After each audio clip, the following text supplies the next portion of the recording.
A continuación, recibamos con gran aprecio a Yacer Rivas, nuestro anfitrión. Quisiera considerar con usted la temática que me toca exponer, la suficiencia de Cristo, el todo en todos. Y es que más que el primer lugar o el centro, a Cristo le pertenece la supremacía. El todo implica su preexistencia, su obra consumada en la cruz, que trabaja con tres aspectos relevantes. Escriba y tome nota: lo espiritual, lo legal y lo eterno, reconciliados en una sola realidad por medio de la obra consumada en la cruz. Esto involucra en su supremacía su eterno propósito, su gracia preexistente al mundo que hoy nosotros conocemos. Su gracia no como una reacción a la caída y muerte del hombre, sino como una realidad eterna antes de que todo existiera. Colosenses lo plantea de una forma magistral, cuando dice y declara que todo lo existente es por causa de Él, en Él y para Él, y que todo lo que existe por Él fue creado y Él es quien sustenta todas las cosas. El Hijo Eterno que fue crucificado en el tiempo, hubo un cumplimiento para su crucifixión y su obra consumada en la cruz. No vino como una reacción accidental, sino que fue inmolado desde la eternidad. Crucificado en el tiempo, inmolado desde la eternidad, por el anticipado consejo y sabiduría de Dios. Por lo tanto, Dios ya sabía lo que iba a suceder. Por eso Jesús pudo desafiar el sistema romano y de su tiempo y decirle claramente a Herodes: tú no me puedes quitar la vida. Fui yo que la puse y la vuelvo a tomar. Así que nada estaba sucediendo por casualidad. Nada se escapó de su supremacía, de su gobierno y su dominio. Cuando entendemos que todo lo que ha sucedido en la historia de la humanidad ha estado bajo el gobierno de Dios, dejamos de atribuir a otros los resultados que hemos visto en el tiempo. Por eso ya no oramos para que Dios tome el control, porque entendemos que Él nunca lo ha perdido. Y cuando yo escucho a alguien que me dice: pastor, ore para que Dios tome el control de esta situación que estoy viviendo, entiendo que estoy frente a alguien que no ha entendido el propósito eterno de Dios en Cristo. La pregunta fue: ¿cuándo usted cree que el Dios soberano, eterno y que opera a través de la supremacía perdió el control de alguna situación o circunstancia? Él siempre ha tenido el control. Y una de las preguntas más importantes en toda la historia y el mundo consiste en algo que de alguna forma, conscientemente o inconscientemente, en algún momento hemos indagado. ¿Cuál es esta pregunta? Son varias expresiones de la misma, pero una sola intención. ¿Quién es Cristo? Y esto lo preguntó Pedro en Mateo capítulo 16, versículo 13. Lo preexistente no tiene un dato de antecedencia terrenal, por lo tanto, para conocer lo profundo del Espíritu, necesitamos indagar el Espíritu de Dios. Para conocer lo invisible de Dios, necesitamos conocer al Hijo hecho visible, porque a Dios nadie lo había visto jamás, declara Juan capítulo 1, sino solo el unigénito del Padre, y Él tenía la asignación de hacer visible lo invisible de Dios en la tierra. Segunda realidad de esta misma pregunta: ¿es el Hijo de Dios perfecto? Tercera, ¿es suficiente? Escuche bien, para la vida, para mi propia vida, para la vida de todo aquel que cree en Él. ¿Él es el único camino a Dios? ¿O era solo alguien que caminó en su tiempo histórico cumpliendo un propósito? ¿Es realmente quien dijo que es? Y estas preguntas las hace regularmente quien vive sin Dios y sin esperanza en este mundo. Son preguntas que no son inocentes, sino intencionales y responden a dudas y a inquietudes del corazón. Pero en nosotros los creyentes, estas preguntas toman un giro diferente.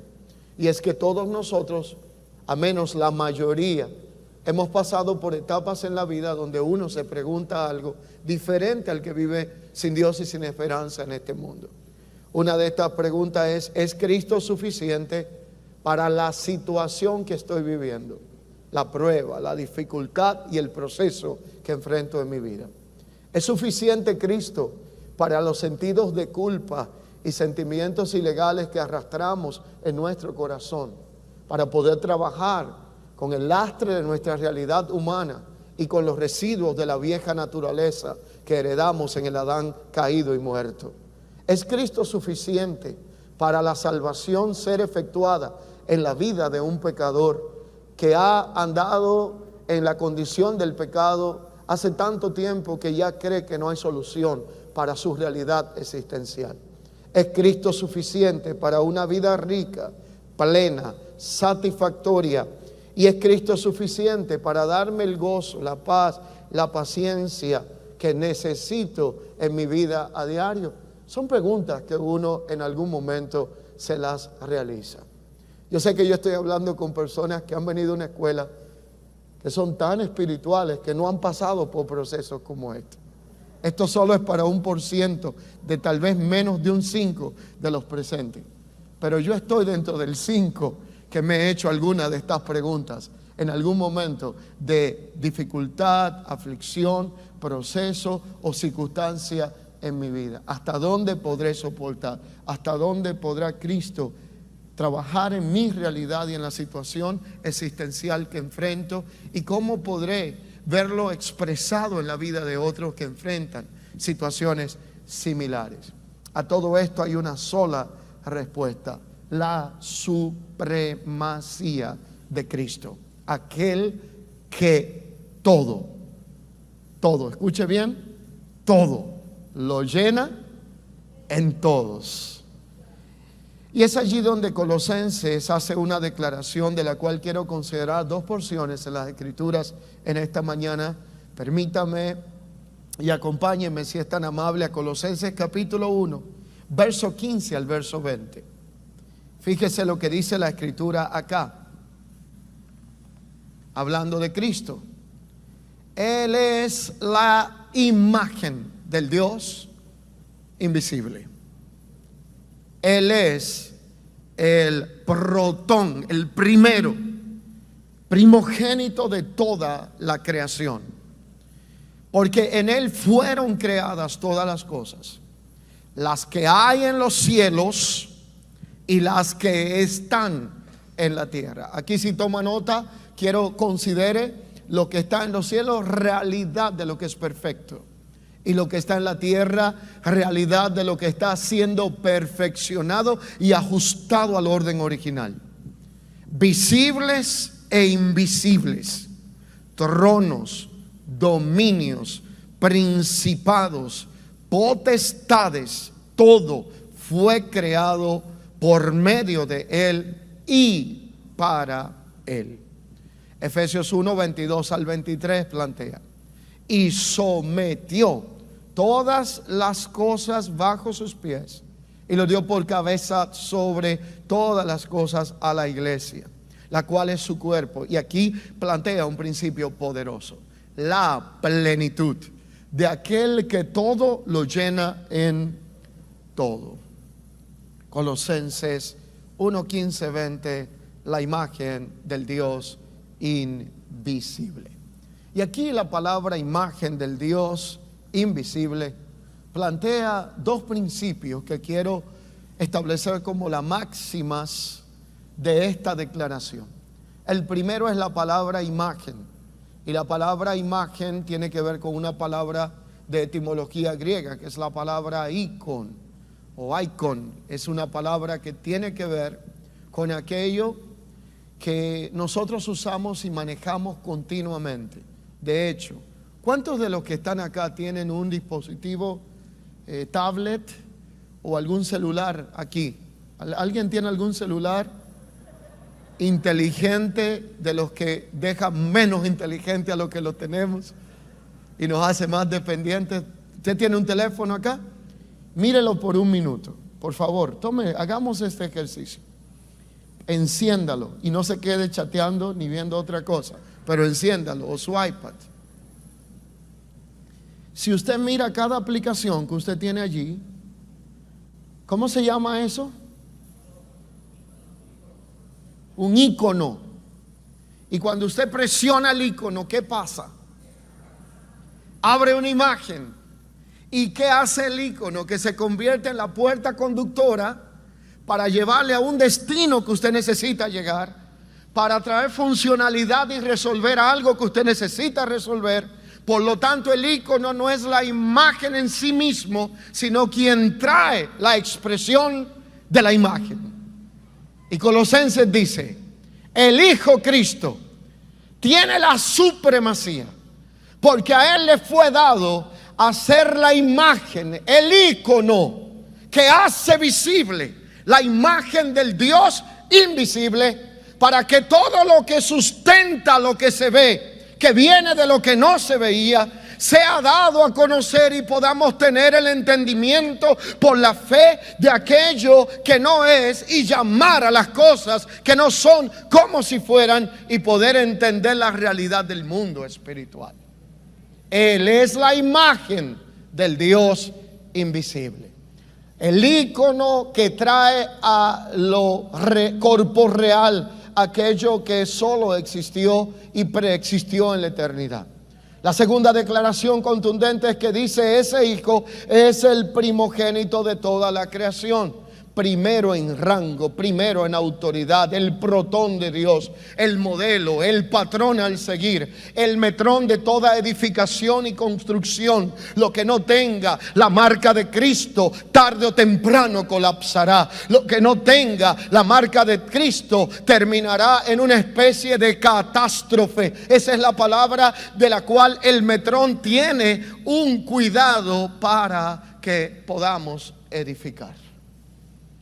La pregunta es: ¿hasta dónde la supremacía de aquel que es el ícono que hace visible lo invisible y la marca que determina cuando nos estamos alejando del punto de referencia, hasta dónde Él es aquel que todo lo llena en todo en nuestra vida? Y es que conocer y reconocer su suficiencia trae respuesta a muchas de estas preguntas existenciales que tenemos. Preguntas que están vigentes, preguntas que no son inocentes, porque las hacemos con un sentido crítico y autocrítico, pero la mayoría de nosotros no la pasa de aquí, del saber cognitivo, porque nos da vergüenza que otros sepan que nosotros queremos resolver estos vacíos. Y la realidad es que cuando vemos esto, conocer y reconocer nos lleva a la suficiencia. Escriba allí: necesito conocer, entender y reconocer. Y esta es la respuesta a muchas de estas preguntas para conocer su supremacía. Pero esta realidad, después que conozco, reconozco y entiendo, me tiene que llevar a una práctica de lo que he conocido. La práctica de lo que he conocido es lo que establece la diferencia entre alguien que está lleno de información y alguien que tradujo la información para una correcta gestión. Y uno de los problemas que tenemos hoy, más críticos, y aquí opero en el espíritu de denuncia y confrontación, se llama el espíritu de Grecia gobernando la vida de muchos creyentes. La voracidad y hambre de conocer algo nuevo, de tener información actualizada, de conocer cuál es la revelación del último momento, pero no tener una genuina intención o interés por ver cómo aplico esta realidad al sentido operacional o funcional de lo que Dios me ha encomendado. En pocas palabras, voy a hacer o a dejarles una pregunta muy confrontacional y provocativa. ¿Cuántos de ustedes en verdad están dispuestos a salir de estos días de formación, de entrenamiento, con la idea clara de estar dispuestos por el Espíritu a ir a hacer los ajustes y los cambios necesarios para cuando volvamos a vernos en otro año o en otro momento, poder tener una gestión mucho más precisa, poderosa, fructífera, efectiva en el espíritu, en la operación y en la funcionalidad del ministerio, y dejar de perder el tiempo con tantos asuntos triviales, inmaduros, imprecisos, carnales, de los cuales nos drenan la vida diario. No creo que haya mucho amén, ni yo lo estoy esperando. Allí nadie aplaude, allí nadie dice gloria a Dios. Y yo tampoco estoy produciendo ni esperando eso. ¿Usted sabe por qué? Porque esto nos saca de la zona de confort. ¿Usted sabe por qué? Porque esto tiene un precio alto de rechazo, de falta de comprensión, de ciertos tipos de predisposiciones, donde cuando usted no le es útil al sistema, se convierte en un vaso desechable que ya a otros no le interesa tener a su lado, porque usted no alimenta ese sistema que en un momento determinado se desconectó del metrón y de la supremacía de Cristo. Por eso pasamos la vida entendiendo que hay cánticos que no edifican, como magistralmente lo decía el amado profeta y pastor Jonathan Lara.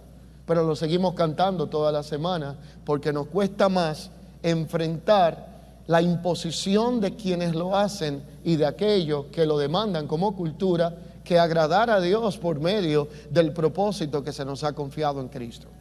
Por eso sabemos que literalmente la predicación almática, manipulatoria, que entretiene y suple necesidades domésticas, pero no resuelve asuntos eternos, no es sostenible en el tiempo para una congregación madura y edificada corporativamente en la vida del Hijo. Pero lo seguimos haciendo, porque es lo que llena las sillas y lo que trae respuesta al crecimiento numérico que no se puede medir en función del crecimiento en madurez de la vida del Hijo Cristo en una congregación. Yo he hecho una evaluación responsable en la gestión ministerial que desarrollo. He estado haciendo ajustes significativos en estos últimos años. Y dentro de estos ajustes he llegado a la conclusión que un % elevado de las actividades que desarrollamos en una semana y en un mes debieran de ser resueltos en un domingo de enseñanza, de edificación, si la iglesia estuviera conectada con lo que se está haciendo.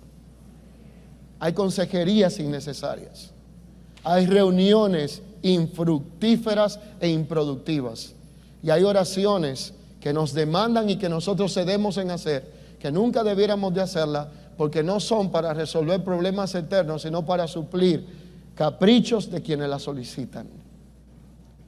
Y esto a nosotros nos genera cierto tipo de adicción, de búsqueda de síndrome de aprobación, de que la gente diga el pastor o el líder es bueno, me atiende con todas mis necesidades, porque no andan buscando a alguien que edifique su vida en el entendimiento de la supremacía del que todo lo llena en todo, sino alguien que genere codependencia a mis crisis y mis problemas diarios.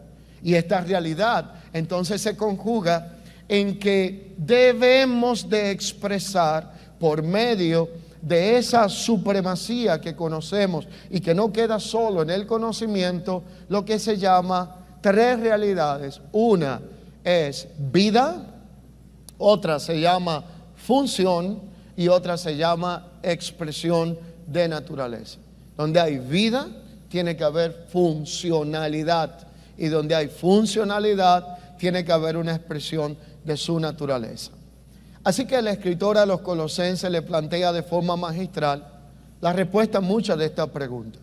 Le habla y le enseña sobre quién es Cristo. Le explica sobre la suficiencia de Cristo. Los textos luego plantean que todos podemos disfrutar de Él, que estamos completos en Él. Y es que la expresión supremacía de Cristo se refiere a lo siguiente. Número 1, la posición preeminente, soberana. 2, y superior. 3, que Cristo tiene sobre todo lo creado, pero sobre todo en la vida de aquellos a quienes gobierna, se entiende, su iglesia. Lo voy a repetir. Supremacía tiene que ver con la posición de preeminencia, soberanía y superioridad de Cristo sobre todo lo creado, pero especialmente sobre su iglesia, que le ha reconocido como su Señor. Y esta idea se encuentra respaldada por varias referencias bíblicas que describen majestuosidad, poder y autoridad única de Cristo. Y allí entonces donde podemos identificar aspectos precisos y aplicables que tienen que ver con esto. Si vamos a apelar a una definición que creo que no lo logra tomar todo y recoger todo de la supremacía de Cristo, es aquella que proclama la posición preeminente y soberana de Él sobre toda la creación, en especialmente de su iglesia, que es su cuerpo.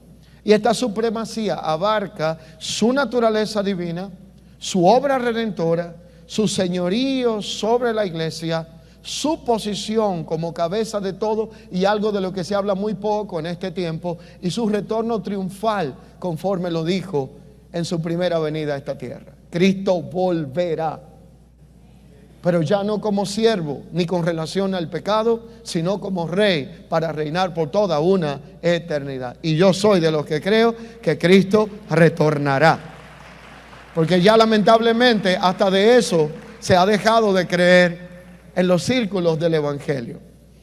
Así que la realidad es que vivir la supremacía de Cristo implica reconocer y someter todas las áreas de nuestra vida y existencia a su señorío. Voy a repetirlo. Si usted quiere hablar de la supremacía de Cristo, tiene dos realidades. Una, el reconocimiento y entendimiento de que Él es supremo, soberano, gobierna y es Señor por sobre todas las cosas. Y número dos, es que vivir esta supremacía en nosotros como iglesia demanda someter, escuche bien, someter todas las áreas de nuestra vida a su señorío. Y para someter todas las áreas de nuestra vida a su señorío, necesitamos hacer un autoanálisis de qué en mi vida no está siendo gobernado por el señorío de Cristo. Y hay tantos aspectos. Por eso encontramos que hay personas que tienen dones extraordinarios, pero un carácter pésimo, porque los dones se lo pusieron a disposición del señorío de Cristo y del servicio. Están siempre dispuestos y disponibles, pero sacan un sable en donde a todo el que le pasan por el lado lo cortan y lo dañan, lo hieren, porque le rindieron un aspecto de su existencia, pero no le rindieron su carácter cortante.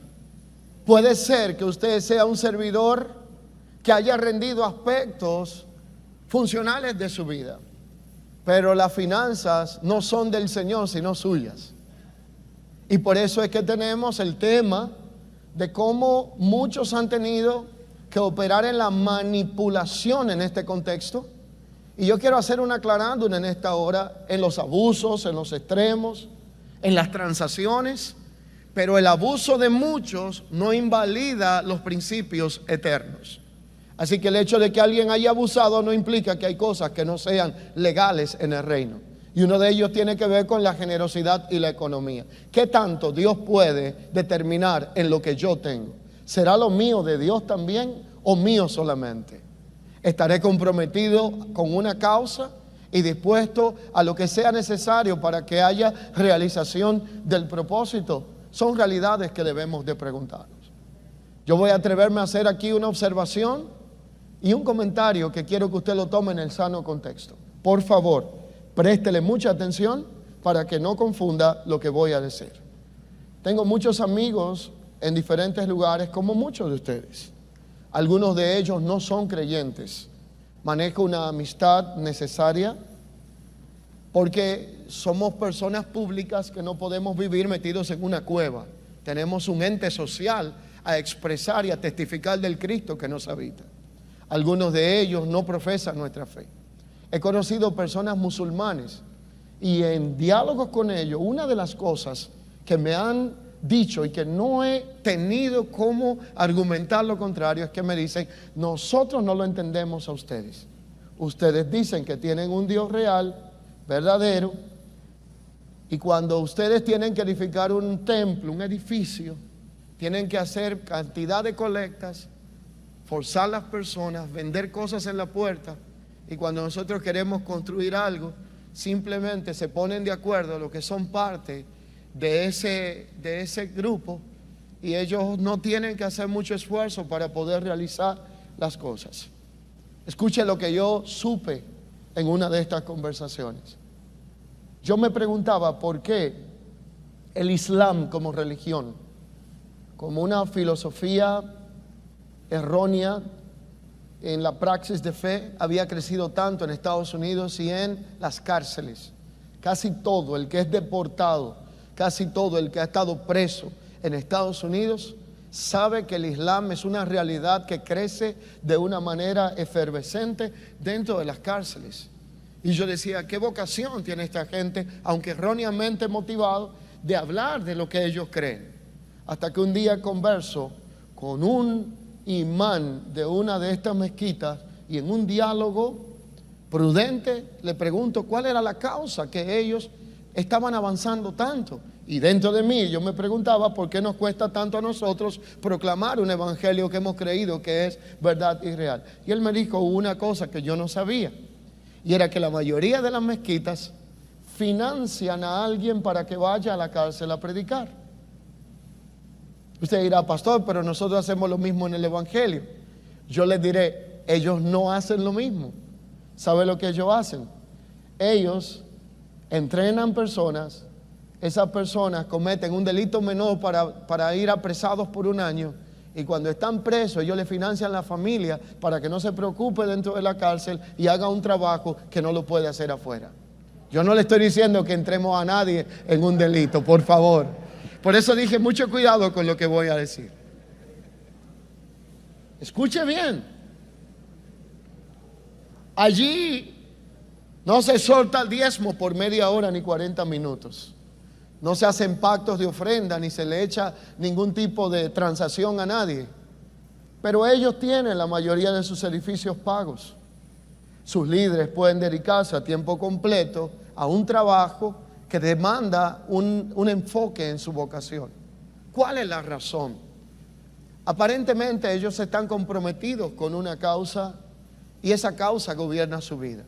Nosotros decimos que Cristo es el Señor de nuestra vida, pero la realidad es que en la práctica no lo evidenciamos, porque hay áreas que ciertamente el señorío de Cristo todavía no gobierna nuestra existencia. Hay cosas en las que le damos permiso a Dios que gobierne, y hay otras que la manejamos como dice el criterio de nuestra alma. Y por eso hay cantidad de ejemplos que puedo poner que evidencian que necesitamos conocer y aplicar a nuestra vida su supremacía y todo lo que tiene que ver a las áreas de nuestra existencia y del ministerio, lo que tiene que ver con su señorío. Y voy a hablar de 5 principios que pueden expresar ese señorío. Número 1, la sumisión a su señorío. Es reconocerle a Él, no solamente como Señor y Salvador, sino someter voluntariamente bajo su autoridad y gobierno todas las áreas de nuestra existencia. Autoridad y gobierno son 2 palabras que van conectadas a este primer principio de sumisión, bajo su autoridad y bajo su gobierno. Segundo, la prioridad en la iglesia implica que dentro de su señorío, como iglesia, debemos de reconocer quién es la cabeza, y la cabeza es Cristo, seguir sus enseñanzas, procurar la edificación del cuerpo y tener claro una diferencia. Esta diferencia quiero que le preste atención para que no nos vayamos a ningún extremo. ¿De quién es la iglesia? ¿De nosotros o de Cristo? De Cristo. ¿Estamos claros todos, verdad? ¿Por qué es de Cristo? Porque Mateo 16:13, yo edificaré mi iglesia. Porque cuando Él habla de su iglesia, habla en sentido de propiedad. Habla aquel que la adquirió a precio de sangre. Aquel que preparó el cuerpo como a Él le fue preparado el cuerpo para hacer la voluntad del Padre Celestial. Pero cuando habla de la palabra congregación, Él hace un cambio de aplicación y dice, edificaré mi iglesia, pero presenta a la congregación como la congregación de los santos. Entonces el sentido de identificación que yo tengo con la casa de fe y la familia donde estoy me hace entender que hay una comunidad de la que yo puedo ser parte integral, y esa comunidad le llamo mi congregación, aquella de donde pertenezco, el sentido de propiedad. Pero cuando hablo de la iglesia, reconozco que es la iglesia de Cristo, porque Él es el dueño, Señor, y se hace en ella lo que Él quiera, porque el gobierno y el señorío le pertenece a aquel que tiene la supremacía. Prioridad en la iglesia. Tercer principio de señorío y gobierno es conformidad a su imagen. Y es que la transformación de nuestra vida tiene un objetivo que tiene que ver con reflejar la imagen de Cristo, siendo guiados por el Espíritu, conformados a su carácter. Allí es donde operamos en función vida y naturaleza que expresa esta imagen.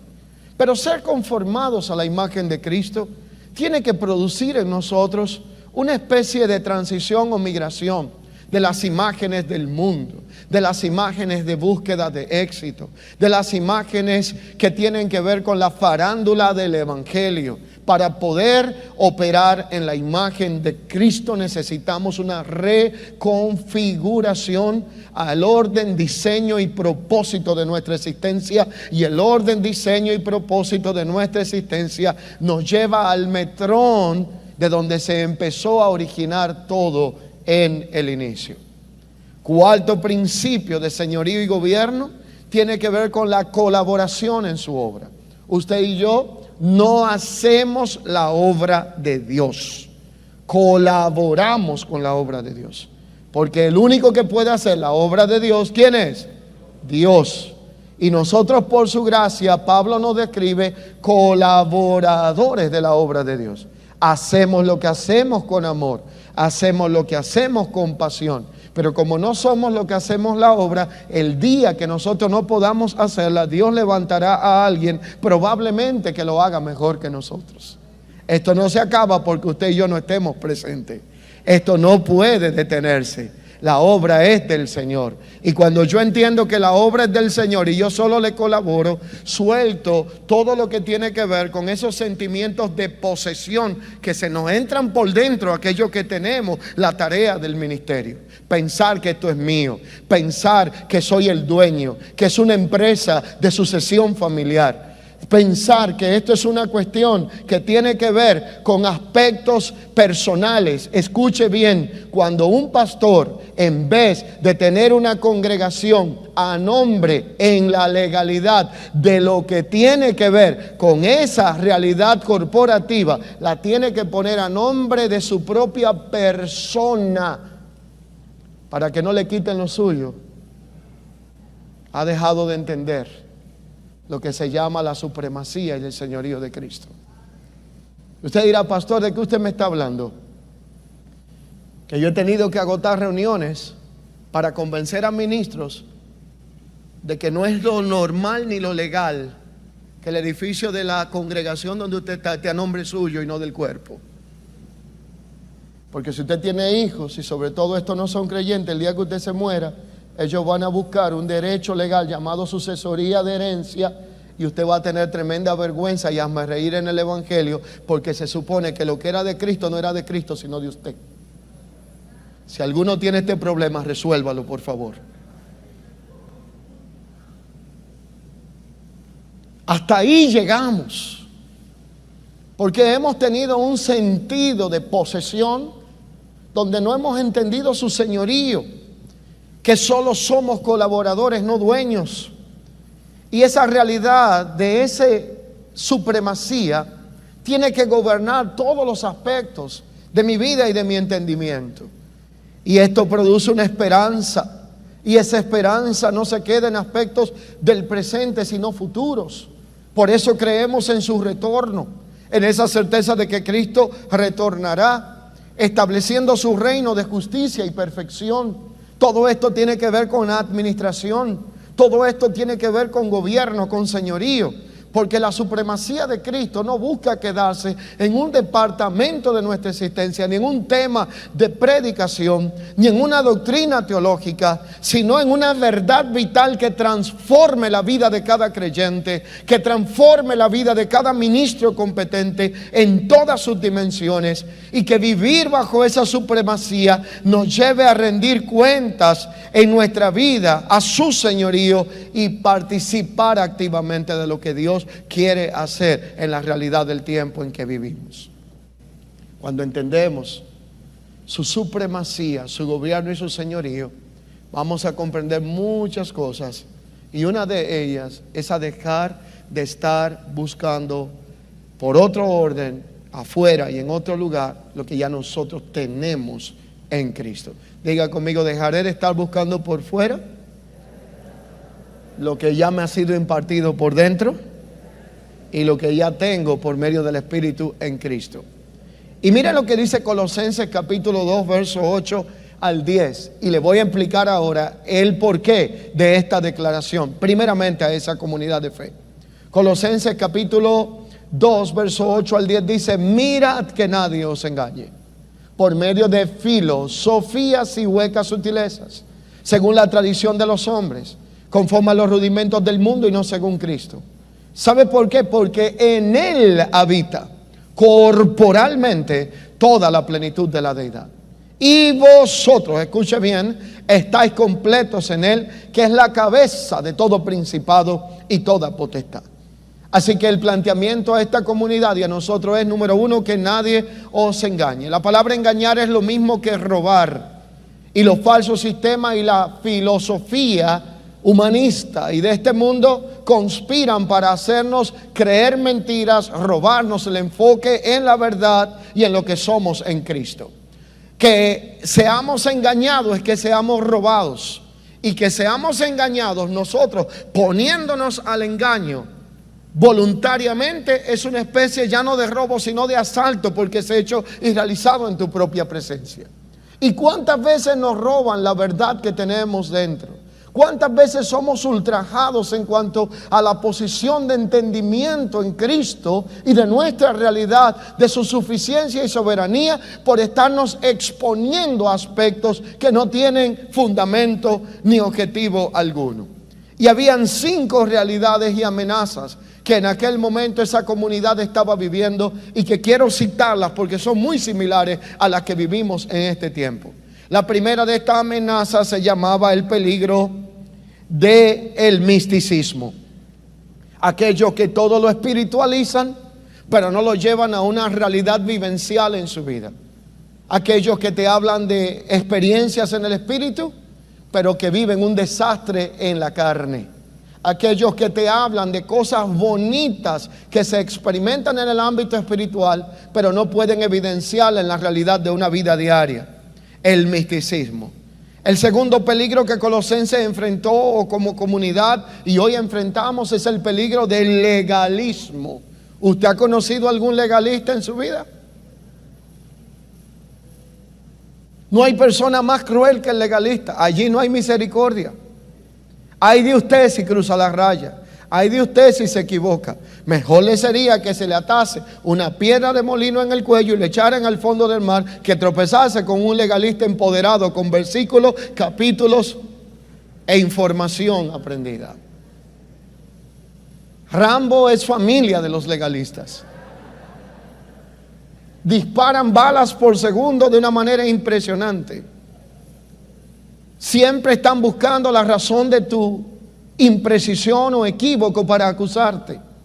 Sacan de contexto el texto para fabricar una nueva idea de la cual usted pueda quedar atrapado. La tercera realidad tiene que ver con las filosofías huecas. El amor por la sabiduría, pero carente de fundamento. La cuarta realidad o amenaza tenía que ver con las palabras persuasivas.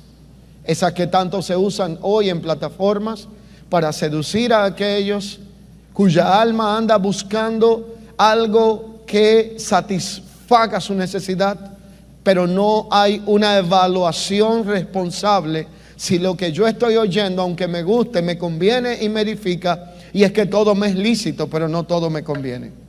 Y el peligro del ascetismo.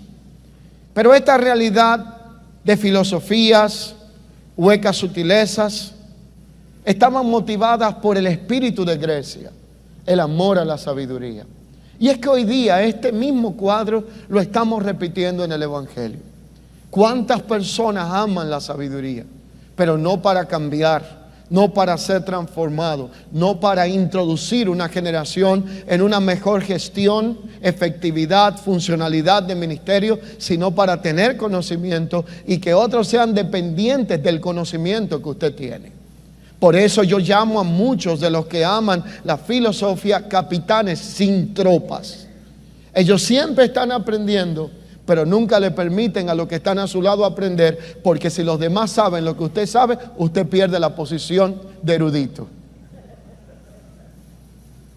Y eso es egoísmo, egocentrismo, un evangelio antropocéntrico que busca tener a un iluminado del que otros dependan, pero no llevar al cuerpo a un entendimiento donde pueda depender de aquel que tiene la preeminencia y la supremacía.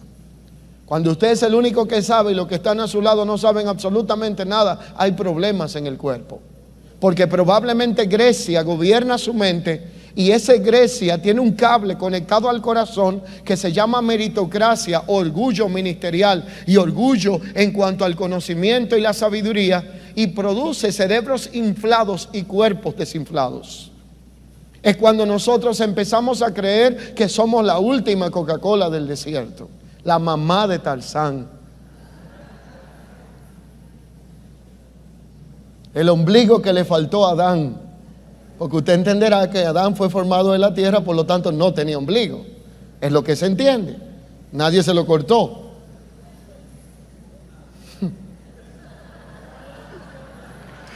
A ver, ahí sí.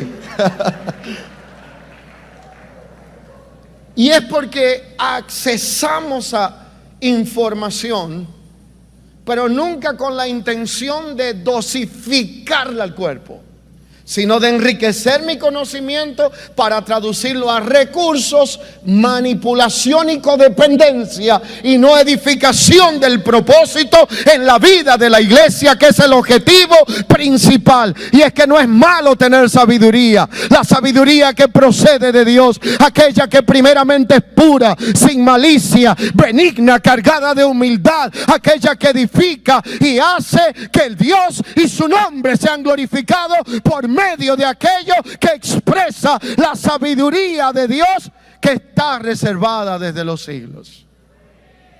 Aquella que los príncipes y los reyes no conocieron. Si la hubieran conocido, no hubieran crucificado al Hijo del Dios viviente. Aquella que fue puesta en tesoros desde la eternidad. Conocer la sabiduría de Dios nos hace no solamente sabios y entendidos, sino que hermosea nuestra vida para traer honra y gloria al nombre que es sobre todo nombre. Pero cuidado con buscar esta sabiduría para llenarse de un conocimiento envanecido,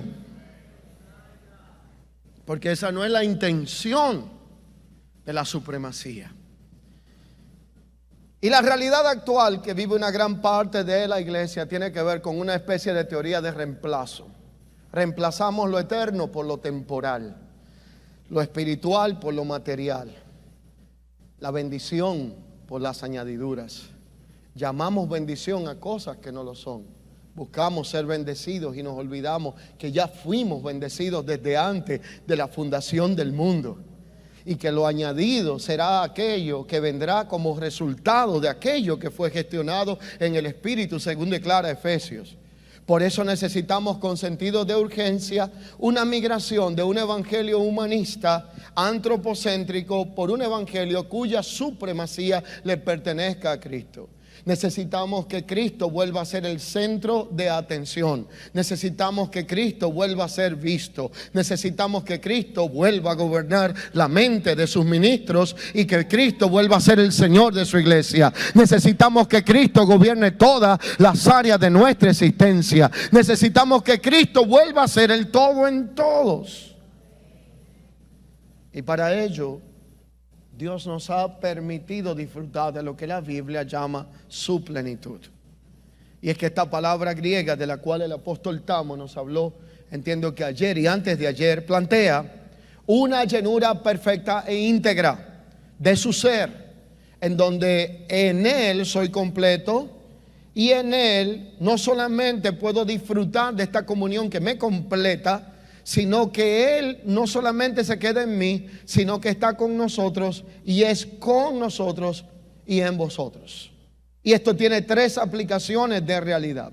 Y esas 3 aplicaciones de la plenitud desempacada, no de una plenitud teórica donde hablamos de plenitud, pero no evidenciamos la plenitud en nuestras relaciones, sino una plenitud que tiene que ver con lo vertical, pero no con lo horizontal, que no mata a nadie, sino que es una plenitud que solamente llena a aquel que la tiene. La verdadera plenitud tiene 2 expresiones: la vertical, haga conmigo así, y la horizontal. Eso da cruz, y en la cruz solamente se muere. Por lo tanto, cuando la plenitud vertical es entendida y desempacada en mi vida, yo entiendo que estoy completo en Cristo porque tengo la mente de Cristo, el carácter de Cristo, la sabiduría de Cristo, el gobierno de Cristo, el señorío de Cristo. Estoy completo en Él y ya no busco en la aprobación de las personas, ni en el aplauso de nadie, ni en las multitudes, ni en los recursos materiales, ni en ninguna otra cosa de afuera, lo que ya me ha sido dado en el Espíritu por dentro, porque entiendo que en Él estoy completo en el Cristo que me habita por el Espíritu.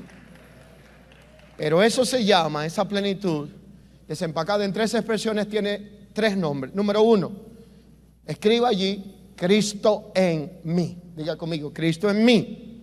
Sentido de propiedad, identidad y afirmación. ¿Y dónde dice esto? Gálatas capítulo 2 verso 20. Con Cristo estoy juntamente crucificado. Y ya no vivo yo, sino ¿quién? Cristo vive en mí. Diga conmigo: Cristo en mí. Y Cristo en mí es la expresión de la vivencia recíproca que plantea, tome nota, que Cristo está en mí y que yo estoy en Cristo. Y por eso entonces ahora vivo por la fe en el Hijo de Dios. Y ahora esa realidad en la que vivo no solamente me salvó, sino que se complementa en la capacitación de mi vida espiritual para yo poder expresarla de la vida y la forma diaria. Por eso la Escritura declara que si Cristo está en mí, soy una nueva criatura. Hay una renovación del entendimiento. Lo viejo es pasado, todo ha sido hecho nuevo. Si alguno está en Cristo, nueva criatura es. Esto es un gran privilegio posicional que me llama hijo de Dios, acompañado de una gran responsabilidad que me pide que demuestre lo que soy como hijo.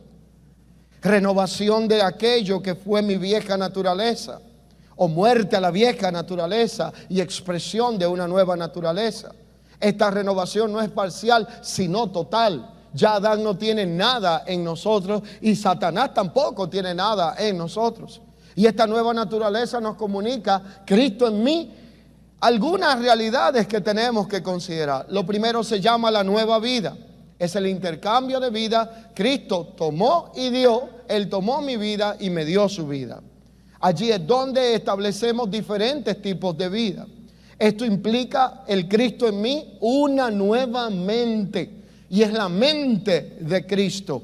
Y esa mente de Cristo la informa 1 Corintios 2, 12 al 16, cuando habla de la mente de Cristo en nosotros. Y fíjese lo que hace la mente de Cristo en nosotros para manifestar todo lo que tiene que ver con esa realidad de la cual hemos estado hablando, de su supremacía gobernando y teniendo señorío en nuestra vida. La mente de Cristo en nosotros nos otorga capacidades creativas.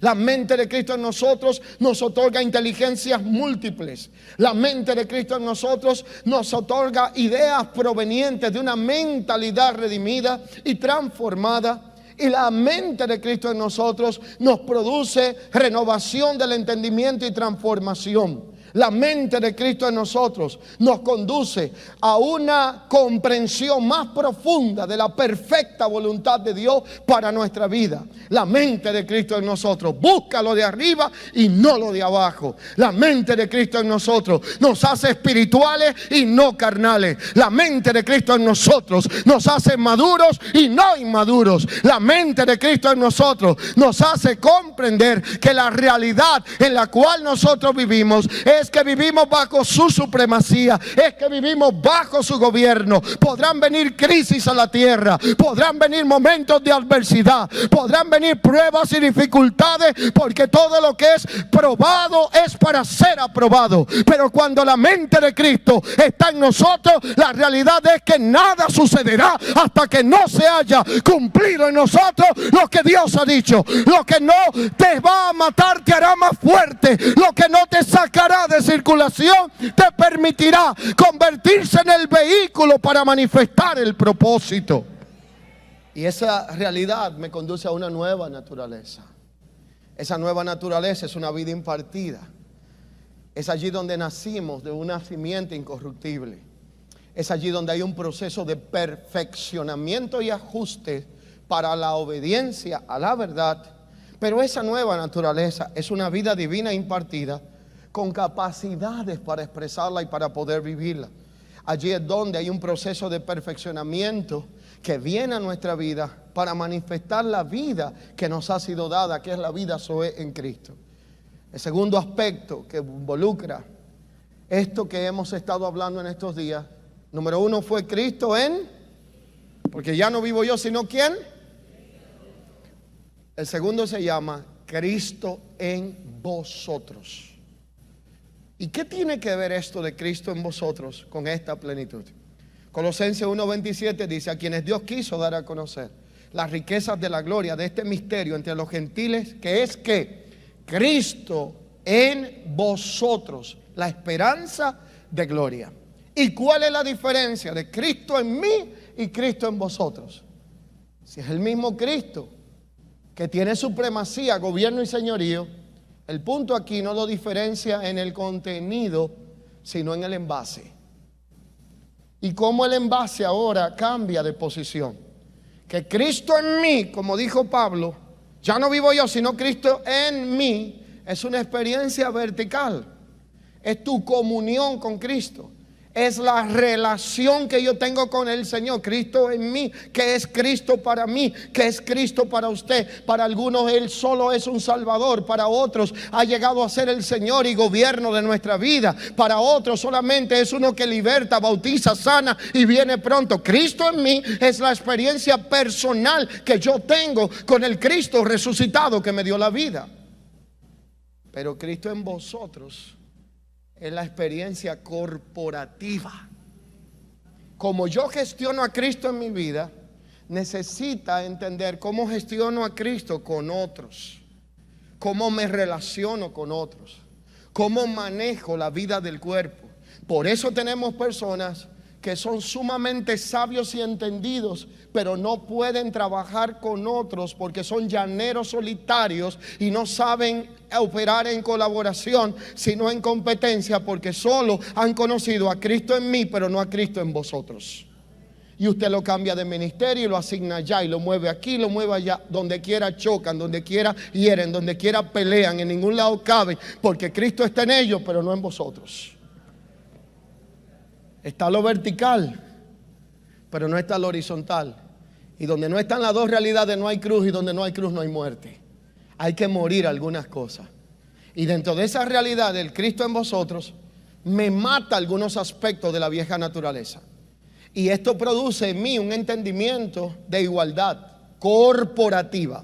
Esa igualdad corporativa trabaja en respeto mutuo, en reciprocidad, en apreciación y valoración de gracias. Entiendo que no es para mí solo este asunto, que donde a mí me vendieron, a otros también, que donde yo recibí, a otros también le darán. El Cristo en vosotros trae un reconocimiento de las gracias manifestadas en el cuerpo, de los dones. Hace entender que el don que me ha sido dado a mi vida también ha sido repartido a otros por el Espíritu. Y esa igualdad en cuanto a colaboración me libera de prejuicios, prejuicios raciales, sociales, religiosos.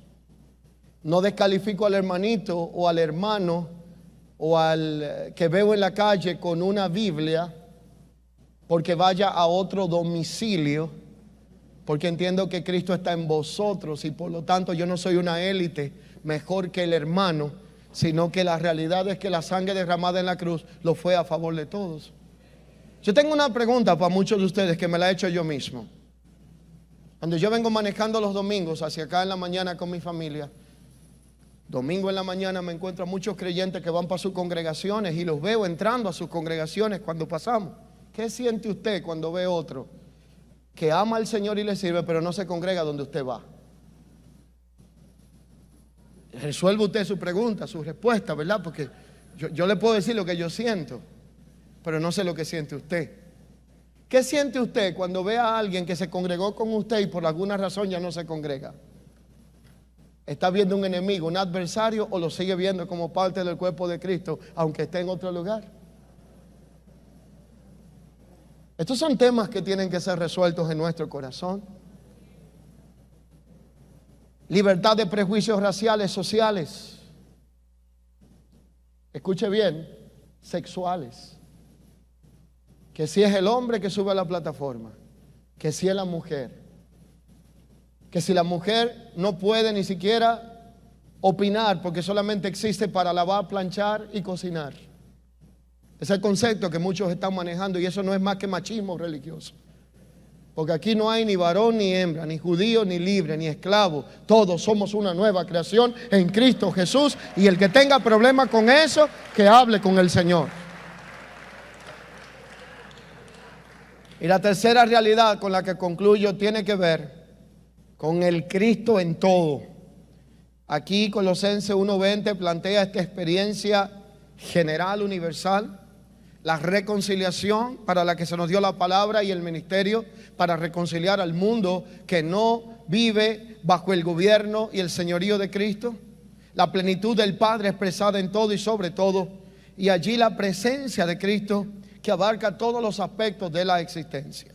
Allí entonces, a través de Cristo en mí, Cristo en vosotros y Cristo como el todo que lo llena en todos, entonces tenemos ese conocimiento por medio de lo que es su plenitud, que nos lleva a entender que Él no es algo, sino que es alguien, y nos lleva a entender el propósito eterno de Dios gobernando desde antes que el mundo existiese. Cristo sale a ser la máxima expresión del eterno propósito de Dios. Y la idea del propósito eterno de Dios es reunir todas las cosas en Cristo y traer bajo el gobierno de Cristo la totalidad de todas las cosas. Por eso Dios decidió reunir todas las cosas en Cristo ante su señorío. Y Romanos 11:36 plantea algo, y Colosenses 1:15. Porque de Él, por Él y para Él son todas las cosas.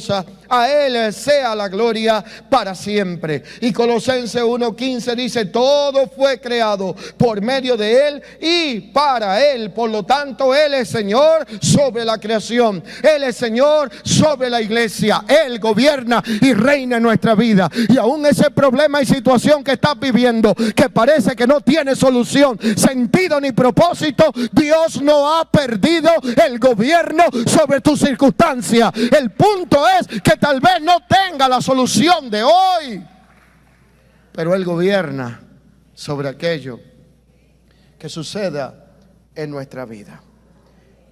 Y la realidad de aplicación y conclusión a esta supremacía es que ella debe de ser expresada no solamente en nuestro entendimiento, sino sobre su iglesia como cuerpo de Cristo. Estar en Cristo es conocer y resolver nuestros vacíos existenciales, aprender no solo a servirle a Él, no solo a procurarlo de Él, sino a disfrutarlo a Él. Y por esa razón, esa plenitud dada por medio de esa soberanía y supremacía abarca la plenitud de Dios, de Cristo, la plenitud del gozo, la plenitud de la vida. Y un aspecto que es el punto de conclusión de esta intervención que he tenido en este día. La expresión de algo que parece ser tan básico y práctico que se nos olvidó a una gran parte de la iglesia, que tiene que ver con un elemento esencial en la naturaleza divina. Se llama la expresión del amor. Y esto que voy a decir ahora pareciera ser tan básico, pero yo quiero que usted le preste atención a solamente 3 aspectos que hablaré de esta realidad.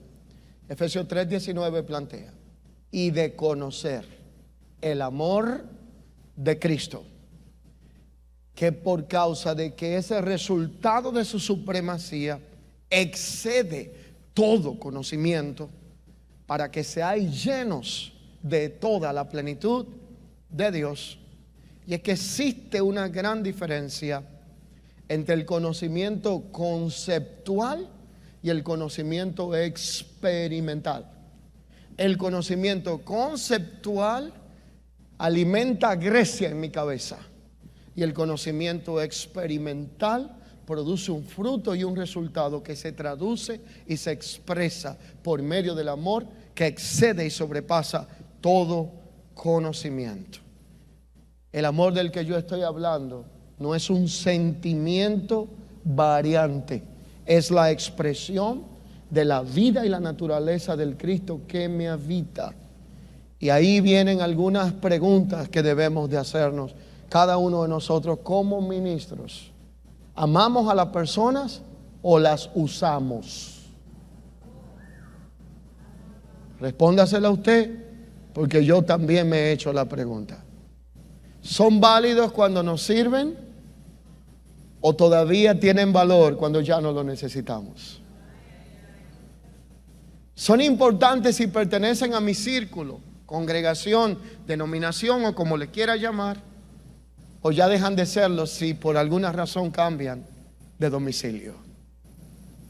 ¿Será que la expresión del amor en nosotros ha sido gestionada de la forma correcta? ¿O será que vemos el amor todavía no como la expresión de una naturaleza, sino como un sentimiento transaccional que nos gobierna? El amor se fundamenta en Cristo, y el verdadero amor, que es Cristo en su naturaleza, tiende a manifestar sufrimiento. Por esa razón, el amor produce sufrimiento y puede ser nuestra mayor fortaleza, pero se puede convertir en nuestra mayor debilidad. Una iglesia que expresa la naturaleza del amor de Cristo y que ha entendido su supremacía, amará al que ha fallado, al que ha caído, no lo destruirá, no lo condenará como sentencia final, sino que lo levantará y lo restaurará, porque el amor se atreve a cubrir multitud de faltas. Pero eso que puede ser nuestra mayor fortaleza, también se puede convertir en nuestra mayor debilidad, porque usted no puede amar a nadie más que Dios mismo. Por lo tanto, intervenir en procesos que Dios permitió sería estorbar la obra de Dios en la vida de otros, y eso puede afectar la expresión del amor, y lo que fue una fortaleza convertirse en una gran debilidad. Fuimos predestinados en amor, perdonados en amor, justificados en amor, salvos en amor, para que ahora amar sea más que una opción y sea un mandato que exprese la naturaleza que gobierna nuestra vida. En su supremacía encontramos un amor que edifica, un amor que evita el envanecimiento, un amor que tiene demandas, un amor que según 1 Corintios 16:14 dice que todas vuestras cosas sean hechas, gobernadas por Él, sean hechas en amor. Y un amor que tiene anchura, que implica dominio, gobierno, posesión y permanencia. Longitud, que tiene que ver con todo aquello que tiene que ser alcanzado. Profundidad, altura. Y para comprender todo esto, entonces necesitamos la dimensión del amor, porque un ministro competente o una iglesia que dice que ha conocido la supremacía de Cristo, pero no maneja su supremacía dentro del plan redentor que tiene que ver con su amor, solo sabrá lo que es autoridad y gobierno, pero no podrá ejercer esa autoridad con amor. Y la realidad de aplicación final, la verdad que conocemos. Escuche bien, si usted tiene y yo la verdad correcta, pero no la aplicamos con el espíritu correcto, lo que fue dado para cortar va a terminar hiriendo, porque lo que la Biblia dice es que aún la verdad tiene que ser presentada con amor. Y Él es la cabeza, la plenitud de aquel que todo lo llena en todo. Cristo en mí, Cristo en vosotros, y Cristo aquel que todo lo llena en todo. Póngase de pie conmigo en esta hora y permítame orar con usted por un instante. Padre, gracias te damos en esta hora por estas jornadas de formación, de enseñanza a la que hemos sido expuestos en estos días. Gracias por la palabra de tu gracia, que tiene el poder para guardarnos, afirmarnos y darnos herencia entre los santificados. Señor, permite que la exposición a tu palabra, a tu verdad eterna, a tu verdad presente, traiga reconfiguración a nuestro entendimiento, ajustes en la operacionalidad del ministerio que desarrollamos y una expresión de la vida, función y naturaleza del Cristo que nos habita, todo gobernado por lo que tiene que ver con tu señorío y tu supremacía. Que esto no quede solo en el conocimiento intelectual, pase al entendimiento espiritual y podamos reproducirlo de forma que traigamos gloria y honra a tu nombre y que pueda edificar, afirmar y fortalecer la vida del Hijo corporativo que es tu cuerpo y tu iglesia, aquella que fue comprada a precio de sangre. Oro por cada uno de los ministros competentes. Levanta tu mano como ejercicio de fe en esta hora. Oro por cada uno de los ministros competentes expuestos a la palabra de tu gracia. Señor, yo sé que muchos nos hacemos la pregunta: ¿cómo puedo aplicar a mi vida, al ministerio y a todo aquello que tú me has confiado, Señor, todo esto que se me está diciendo en estos días?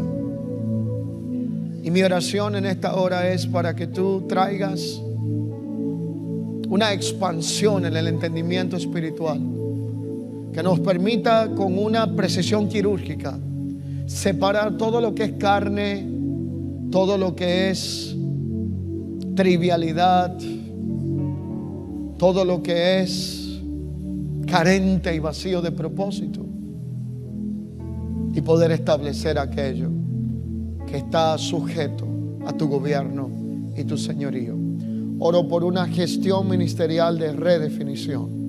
Personas que están en procesos intermedios o iniciales de transiciones importantes en su vida, ajustes en el contexto ministerial.